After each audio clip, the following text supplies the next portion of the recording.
Which part? Is that Valvetronic. is that the valve? Oh, that's what I was gonna say. Valvetronic. It's that rocker, right?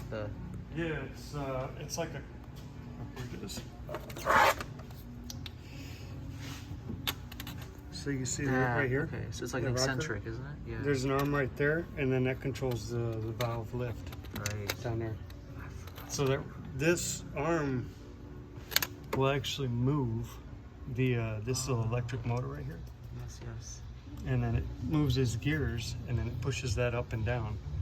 So that changes your. It's essentially throttling, right? Like it's in a way. No, it's instead like, of using throttle. It's like the difference. Similar, yeah, similar. It's the best way to describe would be the difference between putting a sport cam in and then the factory cam.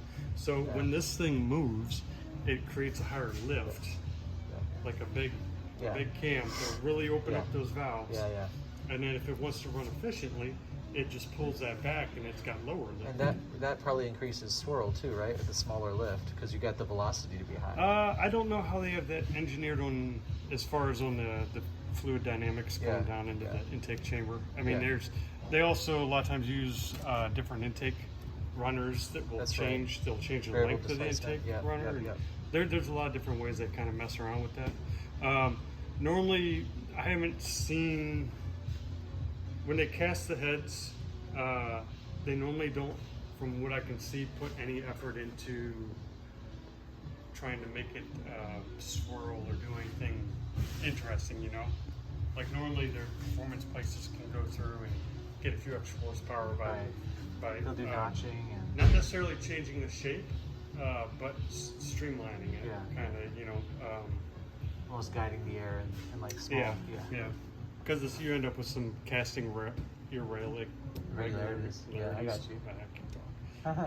That end up causing the air to tumble going down and do whatever. Cool. But the big thing is that guy right there. That's so cool. Yeah, I haven't seen one of these open, to be frank. Yeah. And then the Vanos units on the end down here.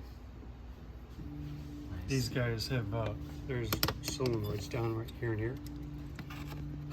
And you can see they go in through right there, and they come up into the back of here, and then go up in through the cam. Oh, okay, so that's the pressure. The pressure actually. Yeah, the solenoids open and close, and you control the amount of flow of oil into it. Okay. So it can advance it or take away the flow of oil, and it'll retard. And it's infinite on both sides with these, right? Yeah. Cool. And that's when they went double Vanos. Yeah, that makes a huge difference in both performance and efficiency of the engine. And then, of course, direct injection, too. You've got your, these are your injectors right here.